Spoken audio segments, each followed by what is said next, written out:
सोचिए, artificial intelligence AI, इसे बनाने का जो पूरा सफ़र है ना, वो असल में एक ही बहुत बड़ी पहेली को सुलझाने की कोशिश है।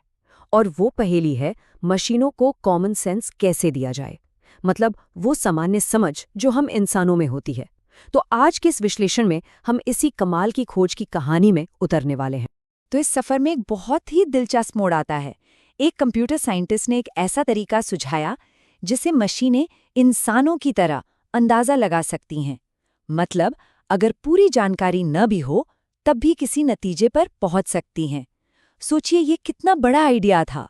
और इस पूरी कहानी के केंद्र में है जॉन मैकार्थी, वही शख्स जिन्होंने आर्टिफिशियल इंटेलिजेंस शब्द गढ़ा। तो हम उनके काम के साथ साथ चलेंगे 1956 से, जब एआई का जन्म हुआ, फिर 1959 के उनके कॉमन सेंस पेपर से होते हुए 1980 के उस पेपर तक जिसने सब कुछ बदल दिया। तो चलिए शुरू करते हैं एकदम शुरुआत से। साल था 1956, गर्मियों का मौसम था और एक कॉन्फ्रेंस चल रही थी। यही वो जगह है जहां आर्टिफिशियल इंटेलिजेंस का नाम पहली बार दुनिया के सामने आया।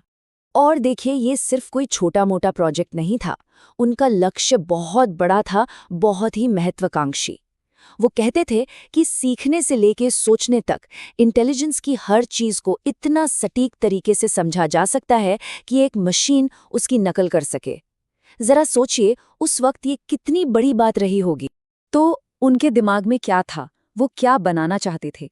देखिए, वो सिर्फ हिसाब किताब करने वाली मशीनें नहीं चाहते थे। नहीं, उनका लक्ष्य था ऐसी मशीनें बनाना जो भाषा का इस्तेमाल कर सकें, जो नए कॉन्सेप्ट्स बना सकें, वो प्रॉब्लम सॉल्व कर सकें जो तब तक सिर्फ इंसान करते थे, और सबसे ज़रूरी, जो खुद को बेहतर बना सकें। अब सवाल ये था कि इस बड़े विजन को हकीकत में कैसे बदला जाए। तो इसके 3 साल बाद जॉन मैकार्थी एक आइडिया लेकर आए। उन्होंने इसे नाम दिया एडवाइस टेकर। ये एक ऐसे प्रोग्राम का कॉन्सेप्ट था जिससे आप सच में बात कर सकते हैं, उसे सलाह दे सकते हैं। और इसका जो मूल आइडिया था ना, वो एकदम रेवोल्यूशनरी था। अब तक हम कंप्यूटर को स्टेप बाय स्टेप कमांड देते थे, जैसे किसी रेसिपी में होता है। लेकिन मैकार्थी ने कहा, नहीं, हम ऐसा नहीं करेंगे। हम मशीन को बस ये बताएंगे कि दुनिया कैसी है और हमारा लक्ष्य क्या है। जैसे हम किसी टैक्सी ड्राइवर को ये नहीं बताते कि स्टीयरिंग कैसे घुमाना है, हम बस कहते हैं मुझे एयरपोर्ट ले चलो। बाकी का काम वो खुद करता है। बस यही फर्क था। और अपने इसी कमाल के आइडिया को समझाने के लिए मैकार्थी ने वही सरल सा उदाहरण इस्तेमाल किया।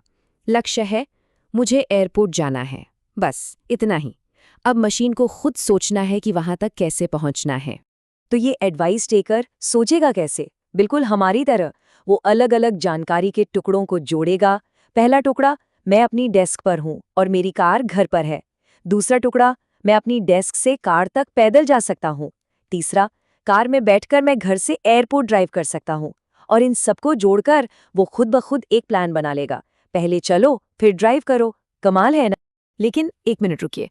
इस तरह का प्लान बनाने के लिए मशीन को एक बहुत ही बुनियादी चीज समझनी होगी। उसे ये समझना होगा कि जब हम कोई काम करते हैं तो दुनिया कैसे बदलती है ना?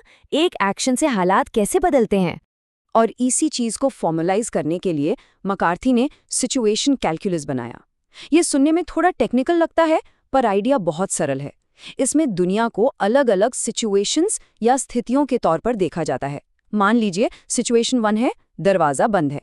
फिर एक एक्शन होता है, दरवाज़ा खोलना। और इसका नतीजा, हम सिचुएशन 2 में पहुंच जाते हैं, जहां दरवाज़ा खुला है। सिंपल। ये सुनने में तो बहुत बढ़िया और सीधा साधा लगता है ना? लेकिन यहीं पर कहानी में एक बहुत बड़ा ट्विस्ट आता है। इस कांसित सरल से समाधान के अंदर एक ऐसी गहरी समस्या छिपी थी जिसने एआई रिसर्चर्स को दशकों तक परेशान करके रख दिया।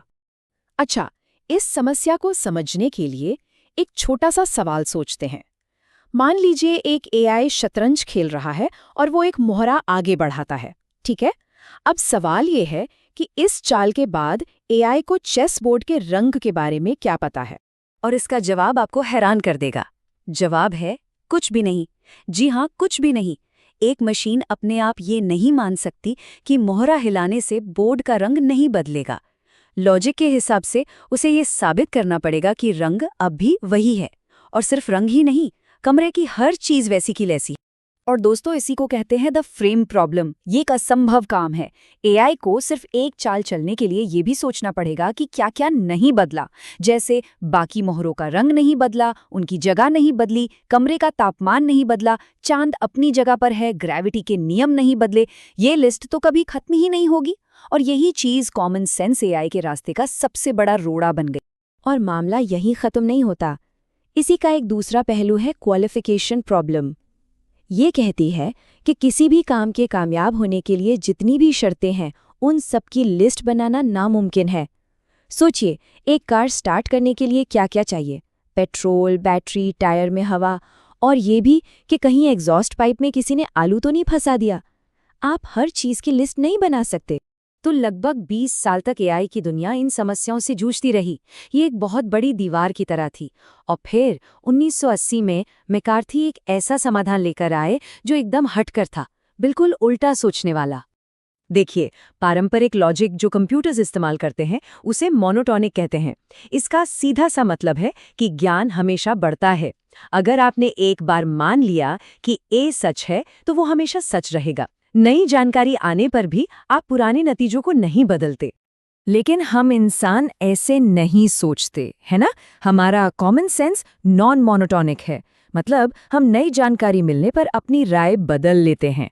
जैसे हम सीखते हैं कि पक्षी उड़ते हैं, लेकिन फिर हमें पेंगुइन के बारे में पता चलता है और हम फौरन अपनी समझ को अपडेट कर लेते हैं कि हाँ, ज्यादातर पक्षी उड़ते हैं पर कुछ नहीं उड़ते। हम अपने निष्कर्ष बदल सकते हैं। तो मैकार्थी ने इसी नॉन मोनोटोनिक सोच को एक फॉर्मल नियम में बदलने का तरीका निकाला, जिसे उन्होंने सर्कमस्क्रिप्शन कहा। अब ये नाम थोड़ा मुश्किल लग सकता है, पर इसका आइडिया बहुत ही एलिगेंट है। ये बस इतना कहता है कि जो चीज़ें बताई गई हैं, बस उन्हीं को सच मानो। अगर किसी चीज़ का जिक्र नहीं है तो मान लो कि वो मौजूद नहीं है, जब तक कि कोई तुम्हें अलग से न बता दे। इसे समझाने के लिए मैकार्थी एक मशहूर पहेली का उदाहरण देते हैं। पहेली में एक नाव है, लेकिन पुल का कोई जिक्र नहीं है। अब एक सीधी साधी लॉजिकल मशीन तो वहीं अटक जाएगी। वो सोचेगी, क्या पता वहां कोई पुल हो, मुझे तो बताया नहीं गया है कि पुल नहीं है। वो ये अंदाजा नहीं लगा पाएगी कि उसे नाव का ही इस्तेमाल करना है। और यहीं पर सर्कमस्क्रिप्शन काम आता है। ये एआई को ये कॉमन सेंस वाली छलांग लगाने की इजाजत देता है। ये कहता है, अगर पुल के बारे में कुछ नहीं कहा गया तो मान लो कि कोई पुल नहीं है। बस ये मशीन को उन लाखों चीज़ों के बारे में सोचने से बचाता है जिनका जिक्र ही नहीं किया गया, और उसे सिर्फ ज़रूरी जानकारी पर फोकस करने देता है। तो मैकार्थी की ये दशकों लंबी जो खोज थी, उसने वो बुनियाद रखी जिस पर आज के मॉडर्न एआई सिस्टम खड़े हैं। आज के एआई सिस्टम हमारी इस उलझी हुई दुनिया को समझने और उसके बारे में तर्क करने की जो कोशिश करते हैं, उसकी जड़ें यहीं पर हैं। और उनका काम हमें आज के सबसे बड़े और ज़रूरी सवाल पर लाकर छोड़ता है। जैसे जैसे एआई हमारी जिंदगी का हिस्सा बनता जा रहा है, हम ये कैसे पक्का करें कि वो हमारी दुनिया को उसी तरह देखे, उसी कॉमन सेंस के साथ समझे जैसे हम समझते हैं? ये सिर्फ एक टेक्निकल सवाल नहीं रह गया है, बल्कि ये हमारे आने वाले कल के लिए, एक सुरक्षित भविष्य के लिए एक बहुत ही ज़रूरी शर्त बन गया है।